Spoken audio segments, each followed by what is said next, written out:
Welcome to சிற்பி academy. நம்ம இன்னைக்கு நடந்த லட்சியம் டெஸ்ட் பேஜோட டெஸ்ட் நம்பர் 2 எக்ஸ்பிளனேஷன் பார்க்கலாம். இதில் பார்த்தீங்க அப்படின்னா அரசியலமைப்பிலிருந்து ஒரு 50 கேள்விகளும் இந்திய பொருளாதாரத்திலிருந்து ஒரு 50 கேள்விகளும் கேட்டிருக்கோம். இந்த அரசியலமைப்பில் பார்த்தீங்க அப்படின்னா இந்திய அரசியலமைப்பை பற்றி பொதுவான தகவல்களும், அப்புறம் முகவை, அப்புறம் குடியுரிமை, இந்த தகவல் மட்டும் ஒரு 50 கேள்விகள் கொடுத்துருக்குறோம். அப்புறம் வந்து பார்த்தீங்க அப்படின்னா இந்திய பொருளாதாரத்தின் இயல்புகள்ல இருந்து ஒரு 50 கொஸ்டின், மொத்தம் 100 வினாக்கள், 150 மதிப்பெண்கள், 1 மணி நேரம் 40 நிமிடம் கொடுத்துருக்கோம். இதுல இப்போ பாலிட்டியோட எக்ஸ்பிளனேஷன் பார்க்கலாம்.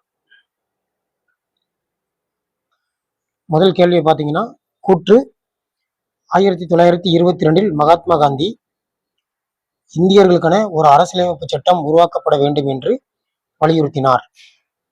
காரணம் பார்த்தீங்க அப்படின்னா, இந்திய அரசியலமைப்பு என்பது பிரிட்டிஷ் நாடாளுமன்றம் இந்தியர்களுக்கு வழங்கும் கொடையாக இருக்கக்கூடாது என்று அவர் கருதினார். இப்போ காரணம் வந்து சரிதான். என்ன அப்படின்னா, அவர் 1922 யங் இந்தியா அப்படிங்கிற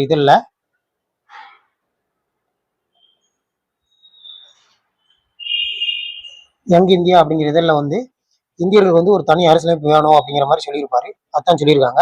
22 மகாத்மா காந்தி சொல்லியிருக்காரு, அது இந்தியர்களுக்கு வழங்கும், அவங்க பிரிட்டிஷ் நாடாளுமன்றம் வந்து இந்தியர்களுக்கு வழங்கும் கொடையாக இருக்கக்கூடாது அப்படிங்கிறத அவர் கருதியிருக்காரு. ரெண்டுமே சரிதான். அப்போ கூற்று மற்றும் காரணம் சரி.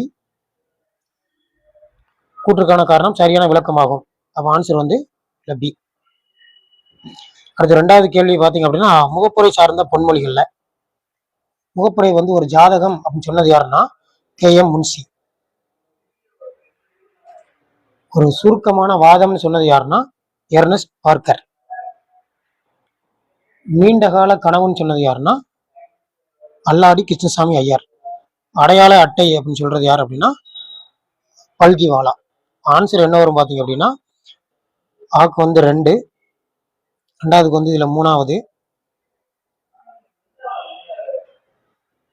2, 2வதுக்கு வந்து 1வது 4, 3. ஆன்சர் வந்து சி.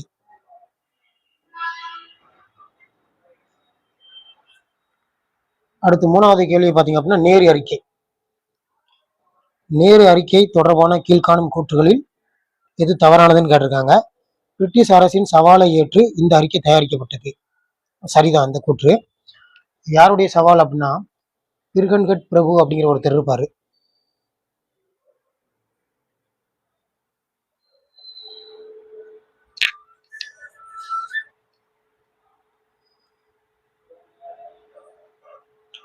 அரசியலமைப்பு உருவாக்க முடியுமா அப்படின்னு சொல்லி கேட்டிருப்பாரு.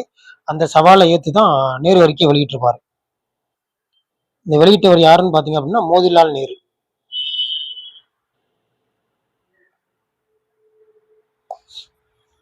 அடுத்து 2வது பாத்தீங்க அப்படின்னா மோதிலால் நேரு இக்குழுவின் தலைவராக இருந்தார். சரிதான்.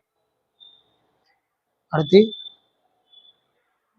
இது இந்திய அரசியலமைப்பு சட்டத்தின் முன்னோடி என்று அழைக்கப்படுகிறது. சரிதான். அடுத்து நேரு அறிக்கை முழு சுதந்திரத்தை உடனடியாக கோரியது அப்படின்னு சொல்லியிருக்காங்க.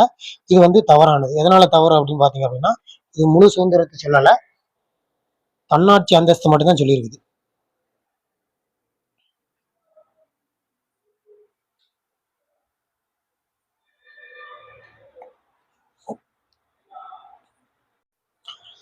அடுத்த 4வது கேள்வியை பார்த்தீங்கன்னா, கூற்று 1934 எம்என் ராய் இந்தியாவிற்கு ஒரு அரசியல் நிர்ணய சபை வேண்டும் என்ற கோரிக்கையை முன்வைத்தார். சரிதான் அது. இவர் இந்திய பொதுவுடைமை இயக்கத்தின் முன்னோடி என்று அழைக்கப்படுகிறார். இரண்டுமே சரியானதுதான். ஆனா கூற்றுக்கும் காரணத்துக்கும் எந்த விதமான சம்பந்தமும் இல்லை. அதனால பாத்தீங்க அப்படின்னா ஏ மற்றும் ஆர் இரண்டும் சரி. ஆனால் ஆர் என்பது ஏவிற்கான சரியான விளக்கம் அல்ல அப்படிங்கிறது ஆன்சர் இதுல. அடுத்த 5வது கேள்வி பார்த்தீங்கன்னா, 1937 ஆண்டு நடைபெற்ற பைசாப்பூர் காங்கிரஸ் மாநாட்டின் சிறப்பு என்னன்னு கேட்டிருக்காங்க. இதுல பாத்தீங்க அப்படின்னா, இதோட முக்கியமான சிறப்பு என்ன அப்படின்னு பாத்தீங்கன்னா, இது கிராமத்தில் நடந்த முதல் காங்கிரஸ் மாநாடு அப்படிங்கிறத முக்கியமான சிறப்பு. இதுல மாநாட்டுக்கு தலைமை தாங்கினது யாருன்னு பாத்தீங்கன்னா, தலைவர் யாருன்னா ஜவஹர்லால் நேரு. அவர் தான் தலைமை தாங்கியிருப்பாரு. அடுத்த 6வது கேள்வி பார்த்தீங்கன்னா, கூற்று 1940 ஆண்டு ஆகஸ்ட் சலுகையின் மூலம் பிரிட்டிஷ் அரசு முதலில் இந்தியர்களுக்கு தங்களுக்கு தாங்களே அரசியலமைப்பை உருவாக்கி கொள்ளும் கோரிக்கையை ஏற்றது அப்படின்னு சொல்லி கொடுத்துருக்காங்க. இப்போ பார்த்தீங்க அப்படின்னா 1940 ஆகஸ்ட் 20 தான் ஆகஸ்ட் சலுகைன்னு சொல்லுவதை மூலம் பிரிட்டிஷ் அரசு முதலில் இந்தியர்களுக்கு தனி இந்தியர்கள் தங்களுக்கு தாங்களே அரசியலமைப்பை உருவாக்கி கொள்ளும் கோரிக்கையை ஏற்றது அப்படிங்கிறது சரிதான். அடுத்து பார்த்தீங்கன்னா 2ஆம் உலகப் போரில் இந்தியர்களின் ஆதரவை பெறுவது பிரிட்டிஷ் அரசுக்கு ஒரு அவசியமாக இருந்ததுன்னு சொல்லியிருக்காங்க.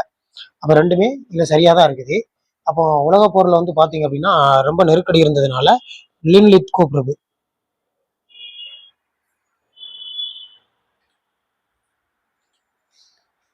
அப்போ இந்தியர்கள் வந்து கோரிக்கை வைக்கும்போது நீங்கள் அரசியலமைப்பை வந்து நீங்கள் என்ன பண்ணலாம் அப்படின்னா உருவாக்கலாம் அப்படிங்கிற மாதிரி அவர் சொல்லியிருப்பார். அப்போ ஏ மற்றும் ஆர் இரண்டும் சரி, மேலும் ஆர் என்பது ஏவிற்கு சரியான விளக்கமாகும். அடுத்து 7வது பார்த்தீங்க அப்படின்னா தவறான கூற்றை தேர்ந்தெடுப்போம். 1939 காங்கிரஸ் அமைச்சரவைகள் பதவி விலகின. சரியானது. ஆகஸ்ட் சலுகையை அறிவித்தவர் வந்து லின்லித்கோ பிரபு. ஆல்ரெடி மேல உள்ள கொஸ்டின்லேயே பார்த்துருப்போம். இந்த லின்லித்கோ பிரபுனால தான் பார்த்தீங்க அப்படின்னா உலகப் போர் நடந்துட்டு இருக்கும்போது இந்தியாவோட ஆதரவு வேணும் அப்படிங்கிறதுனால அவர் அந்த கோரிக்கை சரின்னு ஏற்றுக்கிருப்பாரு. அதே மாதிரி பார்த்தீங்க அப்படின்னா இப்போ ஆகஸ்ட் சலுகை அறிவித்தவர் அவர் தான் லின்லித்கோ பிரபு. அடுத்து கிரிப்ஸ் குழு 1942 மார்ச் 22 இந்தியா வந்துன்னு சொல்லியிருக்காங்க. அதுவும் சரிதான். அடுத்து வேவல் திட்டம் 1945 இந்தியாவில் 40 அறிவிக்கப்பட்டதுன்னு கொடுத்துருக்காங்க. இது வந்து தவறானது. என்ன அப்படின்னா 1945 தான் அறிவிச்சிருப்பாங்க. அப்போ வந்து இந்திய வைஸ்ராய் 45 வந்து இந்திய வைஸ்ராய வந்து வேவல் பிரபு இருப்பார்.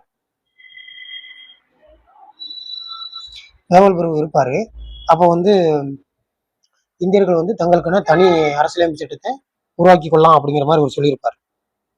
அடுத்த 8வது கேள்வி பார்த்தீங்க அப்படின்னா அமைச்சரவை தூதுக்குழுவில் இடம்பெற்றிருந்த உறுப்பினர்களை கண்டறியன்னு கேட்டிருக்காங்க. இதுல 3 பேர் இடம்பெற்றிருப்பாங்க. எத்திக் லாரன்ஸ் பிரபு, ஸ்டாபோர்ட் கிரிப்ஸ், அப்புறம் ஏவி அலெக்சாண்டர் அப்படிங்கிறது. அடுத்த 4வது பார்த்தீங்கன்னா மவுண்ட் பேட்டன் பிரபுன்னு சொல்லியிருக்காங்க. இவர் வரமாட்டார். இப்போ 1, 2, 3 மட்டும்தான் சரி. மவுண்ட் பேட்டன் பிரபு பார்த்தீங்க அப்படின்னா 1947 வைஸ்ராயா இருந்தவர்.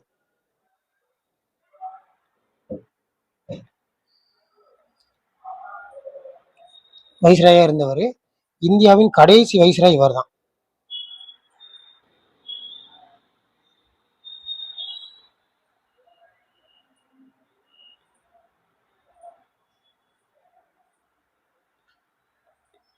சரி, அடுத்து பார்த்தீங்க அப்படின்னா 9வது கொஸ்டின். அமைச்சரவை தூதுக்குழு வருகை மார்ச் 24, 1946. சரிதான். அமைச்சரவை தூதுக்குழு அறிக்கையை வெளியிட்ட ஆண்டு பார்த்தீங்கன்னா மே 16, 1946. ரெண்டுமே சரிதான். மார்ச் மாதம் வந்து மே மாதம் வெளியிட்டிருப்பாங்க. அப்போ கூற்று 1 மற்றும் 2 சரி.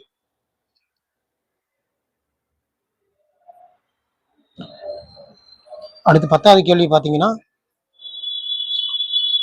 கிரிப்ஸ் தூதுக்குழுவின் திட்டத்தை காந்தியடிகள் திவாலாகும் வங்கியின் பின் தேதியிட்ட காசோலை என்று அழைத்தார். சரிதான். கூற்று சரி. அடுத்து கிரிப்ஸ் தூதுக்குழு உடனடியாக முழு சுதந்திரத்துக்கு பதிலாக போர் முடிந்த பின்னர் தன்னாட்சி அந்தஸ்து வழங்கப்படும் என பரிந்துரைத்ததுன்னு கொடுத்துருக்காங்க. இப்போ 2வதும் பார்த்தீங்க அப்படின்னா சரியாக தான் இருக்குது. அப்போ கூற்று மற்றும் 2 சரி. ஆனால் ஆர் என்பது சரி. கூற்று மற்றும் காரணம் 2 சரி. கூற்றுக்கான காரணம் சரியான விளக்கமாகும்.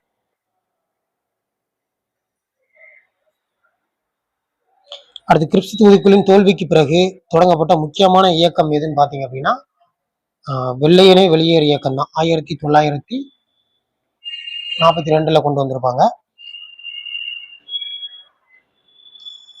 42 ஆகஸ்ட் 8. சட்ட மறுப்பு இயக்கம் 1930 கொண்டு வந்திருப்பாங்க. ஒத்துழைமை இயக்கம் 1920 ஒரு 22 வரைக்கும் நடந்திருக்கும். அடுத்து பார்த்தீங்கன்னா சுதேசி இயக்கம் 1906 கொண்டு வரப்பட்டது. அப்போ கிறிஸ்து தூதுக்குழு அப்படின்னு பார்த்தீங்க அப்படின்னா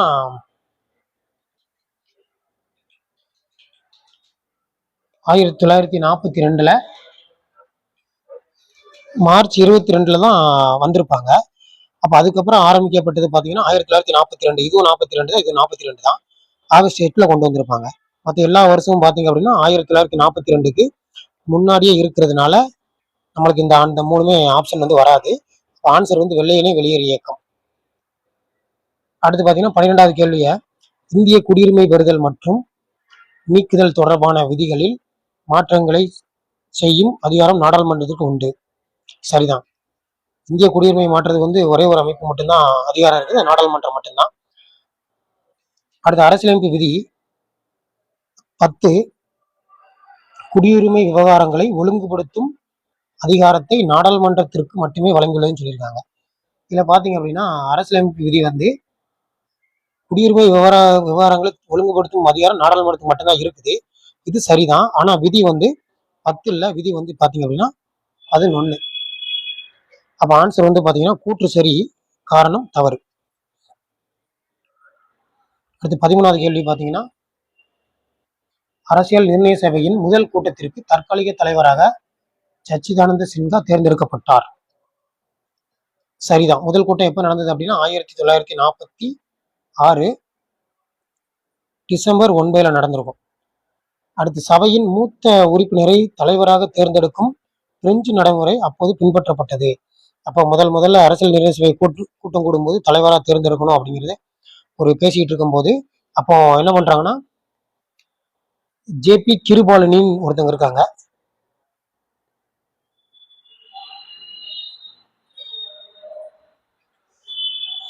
இவங்க தான் பாத்தீங்க அப்படின்னா பிரெஞ்சு நாட்டுல வந்து நம்ம அவையில மூத்தவங்களை வந்து தலைவராக தேர்ந்தெடுக்கிற வழக்கம் இருக்கு.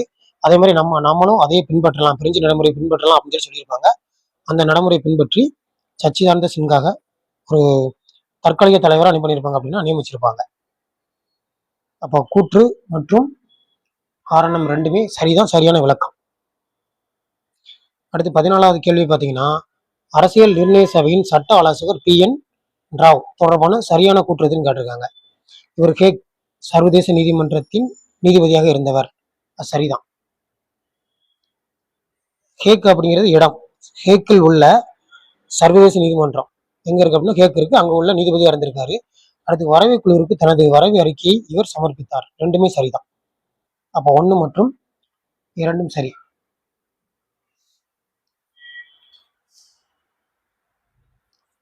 அடுத்து பாத்தீங்கன்னா, யார் நமது முகவுரை அமெரிக்காவின் முகப்புரையை விட மேலானது அப்படின்னு சொன்னது யாருன்னா நீதிபதி எம் இதயத்துல்லா சொல்லியிருப்பாரு.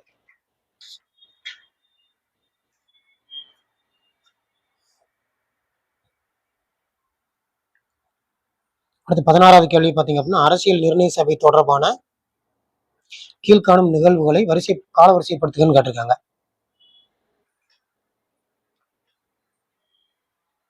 தேசிய கொடி ஏற்புன்னு முதல்ல சொல்லியிருக்காங்க. தேசிய கொடி ஏற்றுக்கிட்டது வந்து பாத்தீங்கன்னா ஜூலை 22, 1947. காமன்வெல்த் உறுப்பினர் ஒப்புதல் பாத்தீங்க அப்படின்னா 1949.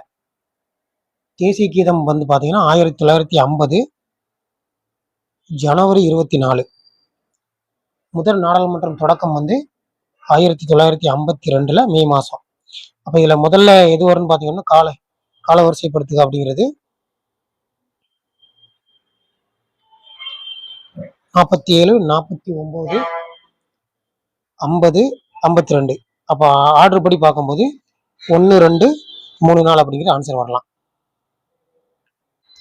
அது 17வது கேள்வி பாத்தீங்கன்னா, தொகுதி 1 எப்ப நடந்திருக்கும் அப்படின்னா 1946 டிசம்பர் 9ல நடந்திருக்கும்.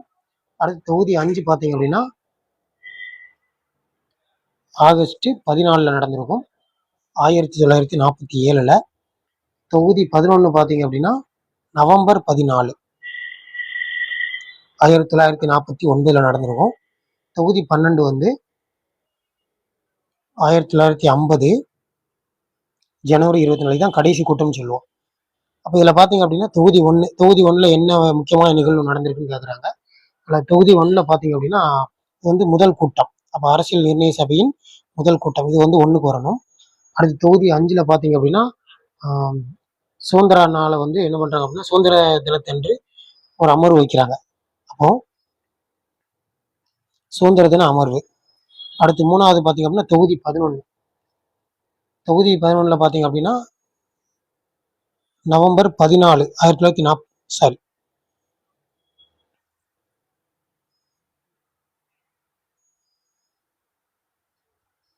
நவம்பர் 26 வரும். நவம்பர் 26 இது வந்து பார்த்தீங்க அப்படின்னா அரசியலமைப்பை ஏற்றுக்கிறாங்க. அப்போ அரசியலமைப்பு ஏற்கப்பட்ட அமர்வு. அடுத்து தொகுதி 12 பார்த்தீங்கன்னா கையெழுத்திடும் அமர்வு, கடைசி கூட்டம். அப்போ ஆன்சர் வந்து 2143.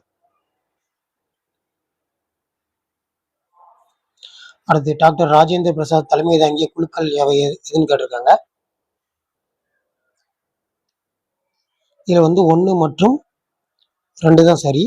அவர் வந்து பார்த்தீங்கன்னா வழிகாட்டு குழுவும் நடைமுறை விதிகள் குழுவும் மட்டும்தான் தலைமை தாங்கியிருப்பார் ராஜேந்திர பிரசாத். மற்ற வரைவு குழுவின் தலைவர் யாருன்னா அம்பேத்கர்.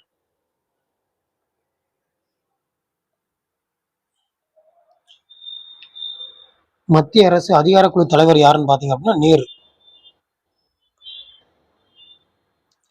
அடுத்து 19வது கேள்வி, எந்த வழக்கில் முகப்புரை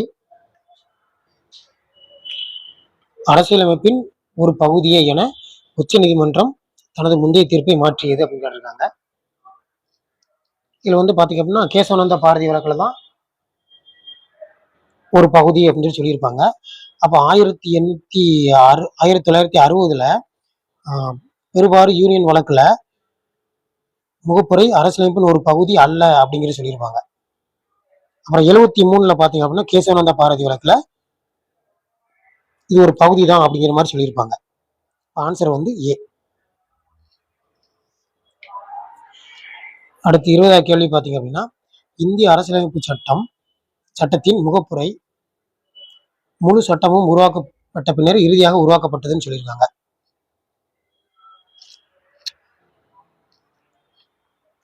அடுத்து பார்த்தீங்க அப்படின்னா அரசியலமைப்பின் குறிக்கோள்கள் மற்றும் சாராம்சம் அனைத்தையும் உள்ளடக்கியதாக முகப்புரை அமைய வேண்டும் என்பதற்காக இந்த நடைமுறை பின்பற்றப்பட்டது. சரிதான்.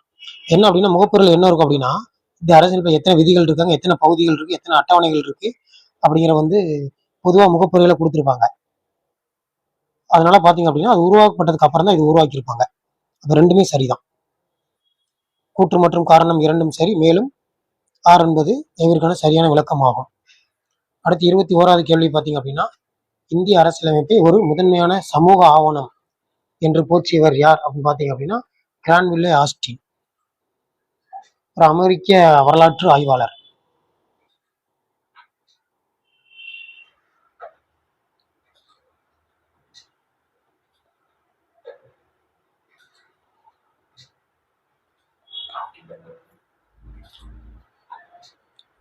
அடுத்து 22வது கேள்வி பார்த்தீங்க அப்படின்னா அரசியல் பின்வரும் கூற்றுகள் ஆராயன்னு கேட்டிருக்காங்க. அரசியல் நிர்ணய சபையின் முதல் கூட்டத்தில் முஸ்லிம் லீக் பங்கேற்கவில்லை. சரிதான். முதல் கூட்டம் எப்ப நடந்தது அப்படின்னா 1946 டிசம்பர் 9 முஸ்லிம் லீக் வந்து பங்கேற்கவில்லைன்னு சொல்லிட்டாங்க. சரிதான். அடுத்து நிர்ணய சபையின் தற்காலிக தலைவராக சச்சிதானந்த சின்ஹா தேர்ந்தெடுக்கப்பட்டார். அது நடைபெற்ற நாள் வந்து 1946 டிசம்பர் 9. அடுத்து முதல் கூட்டத்தில் 389 உறுப்பினர்களும் கலந்து கொண்டனர்னு சொல்லியிருக்காங்க. இதுல முதல் கூட்டத்தில் 389 பேரும் கலந்துக்கிறல. 1 மற்றும் 2 தான் சரி. இதுல அப்ப எத்தனை பேர் கலந்துக்கிட்டாங்கன்னு பாத்தீங்க அப்படின்னா 211 பேர் தான். எதனால 211 பேர் கலந்துக்கிருப்பாங்க அப்படின்னா முஸ்லீம் லீக்ல இருந்து யாருமே வந்திருக்க மாட்டாங்க.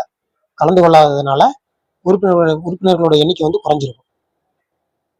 அடுத்து 23வது கேள்வி பார்த்தீங்கன்னா இந்திய அரசியலமைப்பு சட்டத்தை உருவாக்க 64 லட்சம் ரூபாய் செலவிடப்பட்டது. சரிதான். அடுத்து சுமார் 60 நாடுகளின் அரசியலமைப்புகளை ஆய்வு செய்து இந்த சட்டம் உருவாக்கப்பட்டதுன்னு சொல்லியிருக்காங்க. சரிதான். ரெண்டுமே சரிதான். அப்புறம் பார்த்தீங்க அப்படின்னா இதுல 60 நாடுகள் உள்ள அரசியலமைப்பு படிச்சு தெரிஞ்சு அது எழுதுறதுக்காக அப்புறம் விவாதங்கள் நிறைய நாள் நடந்திருக்கும். விவாதங்கள் வேற ஒரு 114 நாட்கள் நடந்திருக்கும். இதுக்கெல்லாம் பாத்தீங்க அப்படின்னா நாட்கள் அதிகமானதுனால 64 லட்சம் ரூபாய் செலவாயிருக்கும். ரெண்டுமே சரிதான். அப்போ சரியான விளக்கமாகும். அடுத்து 25வது கேள்வி பார்த்தீங்க அப்படின்னா, இந்திய அரசியல் நிர்ணய சபையின் முத்திரை சின்னமாக யானை பயன்படுத்தப்பட்டது. சரிதான். அரசியல் நிர்ணய சபையின் செயலாளராக HVR ஐயங்கார் நியமிக்கப்பட்டார். இரண்டுமே சரிதான். HV ஐயங்கார் அப்படிங்கிறது கரவு வெங்கட நரசிங்க வரதராஜ் அப்படின்னு சொல்லுவாங்க.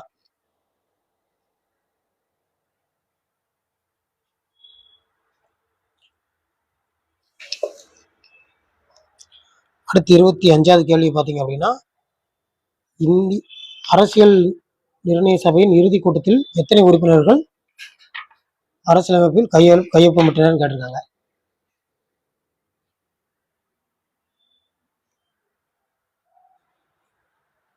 சார் 25. தவறான கூற்றை தேர்ந்தெடுக்கவும். அரசியல் நிர்ணய சபையில் 15 பெண் உறுப்பினர்கள் இருந்தாங்க. சரிதான். இந்திய அரசியலமைப்பின் முகப்புரையை அழகுபடுத்தியவர் நந்தலால் போஸ் அப்படின்னு சொல்லியிருக்காங்க. அழகுபடுத்தியவர் நந்தலால் போஸ் கிடையாது, இது தவறானது. அப்ப ஆன்சர் பி தான். அடுத்து அரசியல் நிர்ணய சபையின் முதன்மை வரைவாளர் யாருன்னா SN முகர்ஜி. சரி. அரசியலமைப்பின் மூலப்பிரதி நாடாளுமன்றத்தில் ஹீலியம் வாயு நிரப்பப்பட்ட பிழையில் அமைந்துள்ளது. சரிதான். அப்போ முகப்புரையை அழகுபடுத்தியவர் யாரும் பார்த்தீங்க அப்படின்னா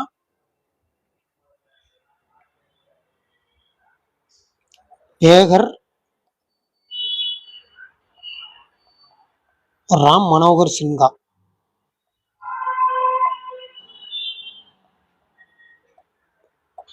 நந்தலால் போஸ் கிடையாது. அடுத்து 26வது கேள்வி பார்த்தீங்க அப்படின்னா, அரசியல் நிர்ணய சபையின் இறுதி கூட்டத்தில் எத்தனை உறுப்பினர்கள் அரசியலமைப்பில் கையொப்பமிட்டனர் கேட்டிருக்காங்க. இதில் பார்த்தீங்க அப்படின்னா ஆல்ரெடி முந்தின கேள்வி தகவல்லையும் பார்த்துருக்கோம். 219 மொத்த உறுப்பினர்கள் 389 பேர். அதில் முஸ்லீம் லீக் அந்த கூட்டத்தில் கலந்து கொண்டிருக்க மாட்டாங்க. அதனால 211 பேர் கலந்துருப்பாங்க. அடுத்து பார்த்தீங்க அப்படின்னா 27வது கேள்வி, 1957 மார்ச் 22 முதல் இந்திய தேசிய நாட்காட்டி நடைமுறைக்கு வந்தது. காரணம், வான் இயற்பியலாளர் மேக்நாத் சாகா தலைமையிலான குழுவின் பரிந்துரையின் பேரில் இது ஏற்றுக்கொள்ளப்பட்டது. ரெண்டுமே சரிதான். அடுத்து 28வது தவறான கூற்றை தேர்ந்தெடுக்கவும் கேட்டிருக்காங்க. ஐநா சபை அக்டோபர் 2ஆம் நாளை சர்வதேச அகிம்சை நாளாக 2007 அறிவித்தது. இது சரியான கூற்று தான். அடுத்து தேசிய நுண்ணுயிரியாக லாக்டோபேசிலஸ் 2012 அங்கீகரிக்கப்பட்டது. இதுவும் சரிதான். 16ஆம் நூற்றாண்டில் ரூபியா என்ற வெள்ளி நாணயத்தை வெளியிட்டவர் யார் அப்படின்னா அக்பர்னு சொல்லியிருக்காங்க. இது அக்பர் கிடையாது. யாருன்னா ஷெர்ஷா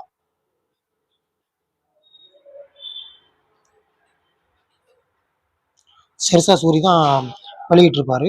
இப்போ தவறானது சி. தேசிய பாடலான வந்தே மாதரம் ஆனந்தமட நாவலிருந்து எடுக்கப்பட்டது. சரிதான். அடுத்து 29வது கேள்வி பார்த்தீங்க அப்படின்னா,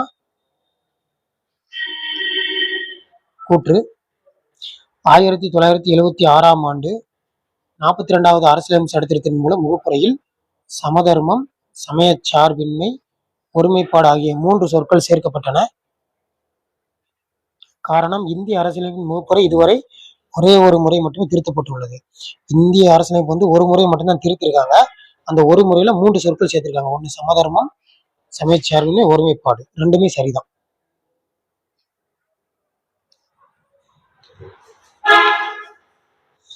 அடுத்து 30வது கேள்வி பார்த்தீங்க அப்படின்னா, பின்வரும் கூற்றுகளில் தவறான கூற்றை தேர்ந்தெடுக்கவும் கேட்டிருக்காங்க. முகப்புரை இந்திய மக்களாகிய நாம் என தொடங்குகிறது. சரிதான். நேருவின் குறிக்கோள் தீர்மானம் 1947 ஜனவரி 22 அன்று அரசியல் நிர்ணய சபையால் ஏற்றுக்கொள்ளப்பட்டது. சரிதான். அடுத்து முகப்புரை அமெரிக்க அரசியலமைப்பிலிருந்து எடுக்கப்பட்டது. சரிதான். முகப்புரை பக்கத்தை வடிவமைத்த யாருன்னா PN ராவ்னு சொல்றாங்க. முகப்புரை பக்கத்தை வடிவமைத்த யாருன்னா PN சின்ஹா. ஆல்ரெடி முந்தின கேள்வியெல்லாம் பார்த்துருப்போம். மேகர் ராம் மனோகர் சின்ஹா அப்படின்னு சொல்லி வருவார். அடுத்து 31வது கேள்வி பார்த்தீங்க அப்படின்னா, கிரேக்க மொழியில் டெமோஸ் மற்றும் கிரெடோஸ் என்பதன் சரியான பொருள் எதுன்னு கேட்டிருக்காங்க. டெமோஸ் அப்படின்னா மக்கள், கிரெடோஸ் அப்படின்னா அதிகாரம் அல்லது அரசு.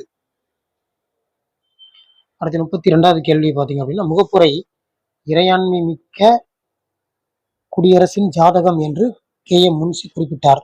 ஜாதகம் வந்தாலே K.M. முன்சி தான். அடுத்து முகப்புரை அரசியலமைப்பின் ஆன்மாவாக விளங்குகிறது என பண்டிட் தாகூர்தாஸ் பார்கவா கூறினார். ரெண்டுமே சரிதான். ஆனா ரெண்டுக்கும் சம்பந்தம் இல்லாதது. ரெண்டு பேருமே முகப்புரை பத்தி ஒரு கூற்று சொல்லியிருக்காங்க. இந்த கூற்றுக்கான காரணம் இதுவா அப்படின்னா இது கிடையாது. அப்ப கூற்று மற்றும் காரணம் சரி. ஆனால் ஆர் என்பது ஏவிற்கு சரியான விளக்கம் அல்ல அப்படிங்கிறது ஆன்சர். அடுத்து 33வது கேள்வி பார்த்தீங்கன்னா, பின்வரும் கூற்றுகளில் எது தவறானது? ஜூலை 19, 1948க்கு முன் வந்தவர்கள் தங்களை இந்தியாவில் வசிப்பவராக கருதலாம்னு சொல்லியிருக்காங்க. சரிதான். விதி 5ன் கீழ் ஒருவரது பெற்றோர் இந்தியாவில் பிறந்திருந்தாலும் அவர் குடியுரிமை பெறலாம். சரிதான். விதி 5 வந்து ஒருவருடைய பெற்றோர் வந்து இந்தியாவில் பிறந்திருந்தா குடியுரிமை வழங்கலாம் அப்படிங்கிறதான் சொல்லியிருக்குது. அடுத்து விதி 7 வந்து பாகிஸ்தானில் குடியேறுவர்களை குறிக்கிறது. சரிதான். அடுத்து 6 மாத காலம் இந்தியாவில் வசிக்காத ஒருவரை விதி 6ன் கீழ் பதிவு செய்ய முடியும். இது வந்து தவறானது. நம்ம குடியுரிமை வாங்கணும்னா அதுக்கு முன்னாடி குறைஞ்சபட்சம் ஒரு 6 மாதமாவது இந்தியாவில் வசிச்சிருக்கணும். அப்படின்னா தான் குடியுரிமை வாங்க முடியும். அடுத்து சர்வதேச மக்களாட்சி நாள் செப்டம்பர் 15 ஐக்கிய நாடுகள் சபையால் 2007 கொண்டு வந்திருப்பாங்க. அடுத்து 35வது கேள்வி பார்த்தீங்க அப்படின்னா, பெருபாரி வழக்கில் குடியரசுத் தலைவர் எந்த விதியின் கீழ் உச்சநீதிமன்றத்தின் ஆலோசனை பெற்றார் அப்படின்னா, உச்சநீதிமன்றத்தில் அதாவது குடியரசுத் தலைவர் வந்து ஆலோசனை பெறக்கூடிய விதியே பார்த்தீங்க அப்படின்னா 143 தான். 143 தான். இது எந்த பொது முக்கியத்துவம் வாய்ந்த விவகாரங்கள்லையும் குடியரசுத் தலைவர் உச்சநீதிமன்றத்தின் ஆலோசனை பெறலாம் அப்படிங்கிற மாதிரி இதில் சொல்லியிருக்காங்க 143 விதியில. அடுத்து பார்த்தீங்கன்னா 36 சிட்டிசன் என்ற சொல் சிவிஸ் எனும் லத்தீன் சொல்லிலிருந்து பெறப்பட்டது. சரிதான்.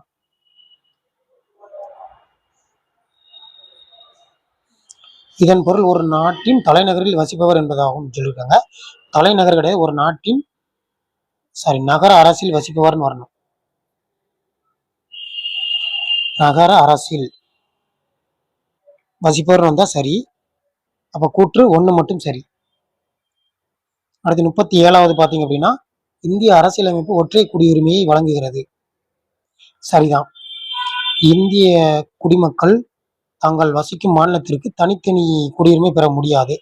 தனித்தனி குடியுரிமை வாங்குற மாதிரி இருந்ததுன்னா அதுக்கு பேர் இரட்டை குடியுரிமைன்னு சொல்லுவோம்.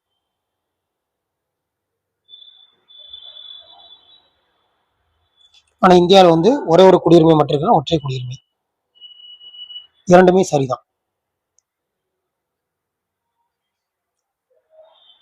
அடுத்து பாத்தீங்கன்னா, குடியுரிமை பற்றிய தவறான கூற்றை கண்டறிய. சட்டப்பிரிவுகள் 5 முதல் 11 வரை இந்திய குடிமக்கள் குடியுரிமை பற்றி விளக்குகிறது. சரிதான். வெளிநாட்டு சுற்றுலா பயணிகள் அந்நியர் எனப்படுவர். சரி. குடியுரிமை என்பது ஒரு நாட்டில் வசிப்பவர்களுக்கு கிடைக்கக்கூடிய உரிமையாகும். சரிதான். இந்திய அரசியலமைப்பு சட்டத்தில் குடியுரிமை என்ற சொல்லுக்கு தெளிவான வரையறை தரப்பட்டுள்ளதுன்னு சொல்லியிருக்காங்க. இந்திய அரசியலமைப்பு சட்டத்துல குடியுரிமை அப்படிங்கிற சொல்லுக்கு வந்து வரையறையே இல்லை. தெளிவான வரையறை வந்து இல்லை. தரப்பட்டுள்ள கொடுத்தா தவறு இது. அப்ப ஆன்சர் வந்து தவறான கூற்று இதுதான். அடுத்து 39வது கேள்வி பார்த்தீங்க அப்படின்னா, இந்திய குடியுரிமை சட்டம் 1955 குடியரசுத் தலைவரின் ஒப்புதலை பெற்ற நாள் வந்து பாத்தீங்கன்னா 1955 டிசம்பர் 30 தான் ஒப்புதலை வாங்கியிருப்பாங்க. அடுத்து 40வது கேள்வி கூற்று பாத்தீங்கன்னா, 1986 திருத்தத்தின்படி பிறப்பின் அடிப்படையில்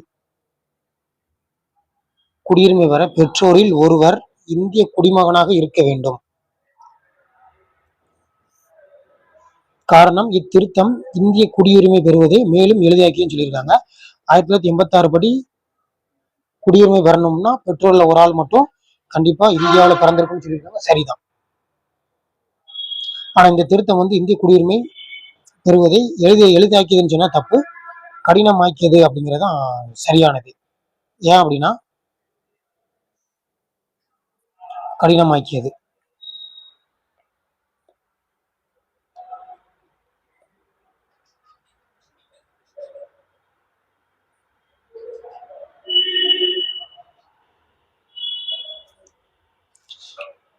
எதனால அப்படின்னா கண்டிப்பா வந்து பெற்றோர்ல ஒரு ஆள் வந்து இந்தியாவில் கண்டிப்பா பிறந்திருக்கும்னு சொல்றாங்க. அப்படி பிறந்திருக்கிறது வந்து பாத்தீங்க அப்படின்னா நிறைய பேரால குடியுரிமை வாங்க முடியாது, அதனால அப்படி சொல்லியிருக்காங்க. அப்ப என்ன வரும் அப்படின்னா கூற்று சரி, காரணம் தவறு. அடுத்து 41வது கேள்வி. கீழ்காணும் எந்த ஆண்டுகளில் எந்த கீழ்காணும் ஆண்டுகளில் எந்த ஆண்டு குடியுரிமை சட்டம் திருத்தப்படவில்லை? ஆன்சர் வந்து பார்த்தீங்கன்னா 1975. குடியுரிமை சட்டம் திருத்தப்பட்ட ஆண்டுகள் பார்த்தீங்கன்னா 1957, 1960, 1955 குடியுரிமை சட்டம் கொண்டு வந்திருப்பாங்க, திருத்தினது கிடையாது. அப்போ 57, 60, 1985, 1986, 1992, 2003, 2005,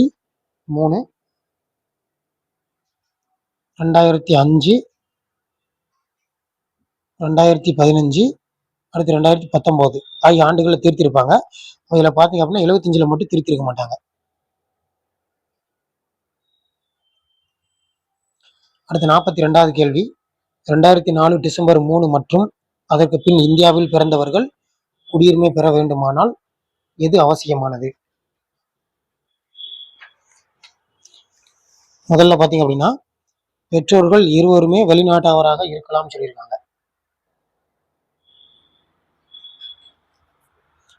இது கிடையாது. அடுத்து பெற்றோர்கள் இருவரும் இந்தியாவில் 10 ஆண்டுகள் வாழ்ந்திருக்க வேண்டும். இதுவும் முக்கியமானது கிடையாது. அடுத்து பெற்றோர்கள் இந்தியாவில் சுற்றுலா பயணிகளாக வந்திருக்க வேண்டும் சொல்றாங்க. இதுவும் கிடையாது. அடுத்து பெற்றோரில் ஒருவர் இந்திய குடிமகனாகவும் மற்றொருவர் சட்டவிரோதமாக குடியேறுவராக இருக்கக்கூடாது. இதுதான் முக்கிய அவசியமானதுன்னு சொல்லியிருக்காங்க. அடுத்து பார்த்தீங்கன்னா 43வது கேள்வி. 1962 பாண்டிச்சேரி மக்களுக்கு இந்திய குடியுரிமை வழங்கப்பட்டது. சரிதான். ஒரு வெளிநாட்டு பகுதி இந்தியாவுடன் இணைக்கப்படும் போது இந்திய அரசு அம்மக்களுக்கு குடியுரிமை வழங்க சட்டங்களை இயற்றலாம். ரெண்டுமே சரிதான்.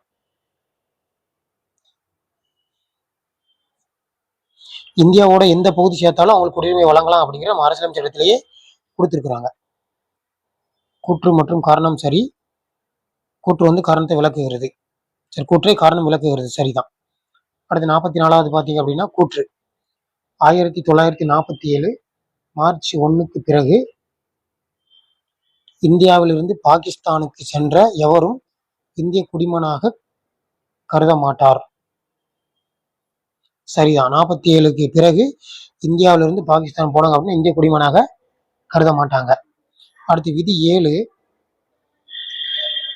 பிரிவினையின் போது பாகிஸ்தான் நிலப்பகுதிக்கு இடம்பெயர்ந்தவர்களின் குடியுரிமையை ரத்து செய்கிறது. சரிதான். இந்தியா பாகிஸ்தான் பிரிக்கும் போது அவங்க அந்த நிலப்பகுதி வந்து பாகிஸ்தான் பகுதியில் இருந்தது அப்படின்னா அவங்களுக்கும் குடியுரிமை வந்து ரத்து செஞ்சிருக்காங்க அப்படிங்கிற சொல்லியிருக்காங்க. சரிதான். ரெண்டுமே சரிதான். அடுத்து 45 பார்த்தீங்க அப்படின்னா கூற்று. வெளிநாடு வாழ் இந்தியர் தினம் இந்தியாவின் வளர்ச்சிக்காக புலம்பெயர்ந்த இந்தியர்களின் பங்களிப்பினை பெற கொண்டாடப்படுகிறது. சரிதான். இது 1915 காந்தி இந்தியா வந்ததை நினைவு கூறுகிறது. ரெண்டுமே சரிதான். ஆனால் ரெண்டுக்கும் சம்மந்தம் கிடையாது. எதனால் அப்படின்னா நம்ம வெளிநாடு வாழ் இந்தியர் தினம் வந்து ஐநா சபை அறிவிச்சிருப்பாங்க. இது வந்து நம்ம கொண்டாடிட்டு இருக்கிறோம். ஆனால் இவர் வந்ததுனால நம்ம கொண்டாடுறோம் அப்படிங்கிறது கிடையாது.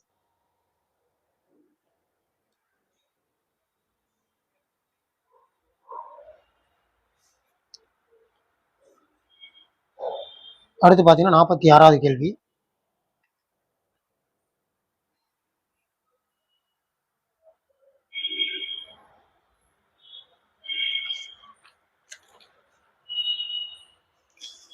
பொறுத்துக. சுதந்திர இந்தியாவின் அமைச்சர்கள். மௌலானா அபுல் கலாம் ஆசாத். அவர் பார்த்தீங்க அப்படின்னா கல்வித்துறை அமைச்சராக இருந்திருப்பாரு. சர்தார் பல்தேவ் சிங் வந்து இராணுவ அமைச்சராக இருந்திருப்பாரு. அடுத்து ஜெகஜீவன் ராம் வந்து தொழிலாளர் துறை. ராஜ்குமாரி அம்ரித் கவுர் வந்து சுகாதாரம். அப்புறம் பார்த்தீங்க அப்படின்னா 2, 1, 4, 3 வந்திருக்கணும். ஆன்சர் வந்து ஏ. சுதந்திர இந்தியாவின் முதல் ரயில்வே மற்றும் போக்குவரத்து அமைச்சராக பணியாற்றியவர் யாருன்னா ஜான் மத்தாய். அடுத்து 48வது கேள்வி பார்த்தீங்கன்னா இந்தியாவின் முதல் கவர்னர் ஜெனரல் வந்து மவுண்ட் பேட்டன் பிரபு. பாகிஸ்தானின் முதல் கவர்னர் ஜெனரல் வந்து பார்த்தீங்கன்னா முகமது அலி ஜின்னா.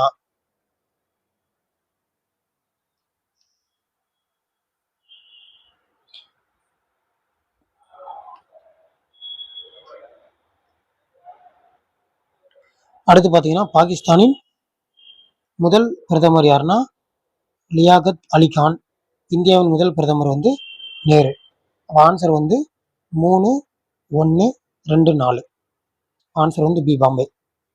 அடுத்து 49 பார்த்தீங்கன்னா 1813 பட்டய சட்டம் குறித்து பின்வரும் கூற்றுகளில் எது சரியானதுன்னு கேட்டிருக்காங்க. இது கிழக்கு இந்திய கம்பெனி சட்டம் என அழைக்கப்பட்டது சரிதான். இது இந்திய கல்விக்கான நிதி ஒதுக்கீட்டை அறிமுகப்படுத்தியதால் கல்வி சாசன சட்டம்னு சொல்றாங்க. இந்த கல்விக்காக பார்த்தீங்க அப்படின்னா 1 லட்சம் ரூபாய் வந்து ஒதுக்கியிருப்பாங்க. அதனால கல்வி சாசன சட்டம்னு சொல்றாங்க. ரெண்டுமே சரிதான். அடுத்து 50வது கேள்வி பார்த்தீங்க அப்படின்னா இந்தியாவில் நல் அரசாங்கத்திற்கான சட்டம் என அழைக்கப்படும் சட்டம் எதுன்னு கேட்டிருக்காங்க. இது 1858 இந்திய அரசு சட்டம் தான். இதனால் அப்படின்னா நிர்வாக சீர்கேடுகளை கலைந்து நல்லாட்சியை வழங்குவதற்காக கொண்டு வரப்பட்ட சட்டம் தான் 1858 இந்திய அரசு சட்டம். அதனாலதான் நல்ல அரசாங்கத்திற்கான சட்டம் அப்படின்னு சொல்றோம்.